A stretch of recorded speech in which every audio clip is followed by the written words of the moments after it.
కూడా హర్షించారు. అందులో ముఖ్యంగా మల్కాజ్గిరి చాలా మంది విద్యాధికులు విద్యావంతులు దేశంలోని వివిధ ప్రాంతాల నుంచి ఇక్కడికి వచ్చి ఉద్యోగాల కోసం, మిలిటరీలో పనిచేయడం కోసం, ఇంకా వేరే వేరే మరి పరిశ్రమల్లో పనిచేయడం కోసం ఇక్కడ వచ్చి స్థిరపడ్డ వాళ్ళు లక్షల సంఖ్యలో ఉన్న ఈ ప్రాంతంలో ఈ చిల్లర రాజకీయం, గుండాగర్దీని ఎవరు కూడా సహించరు.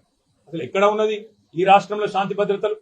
ఇక్కడ ఉండే ఒక ఎక్స్ఎమ్మెల్యే డైరెక్ట్ గా పోయి సిద్దిపేటలో మా మాజీ మంత్రి హరీష్ రావు గారి క్యాంపు కార్యాలయం మీద దాడి చేసి అక్కడ ఉండే బోర్డులు ధ్వంసం చేసి హరీష్ రావును పెట్రోల్ పోసి తగలబెడతా అని చెప్పి బహిరంగంగా కెమెరాల ముందు మాట్లాడితే కేసులు పెట్టలేని సన్నాసులు, పిరికి పందలు ఈ రాష్ట్ర పోలీసులు. మీరు ఏమో అనుకుంటున్నారు గాని పక్కాగా నేను చెప్తున్నా, రాసి పెట్టుకోండి. ఇవాళ శశిధర్ గౌడ్ అనే ఒక పిల్లగాడు రీట్వీట్ కొడితే ఆయన మీద కేసు పెట్టిండ్రు.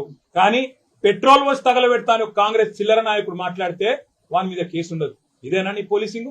ఇదేనా పోలీసులు నడవాల్సిన పద్ధతి? అధికార పార్టీకి తొత్తులుగా, కట్టు బానిసలుగా ఇదేనా పనిచేసే పద్ధతి అని నేను అడుగుతా ఉన్నాను.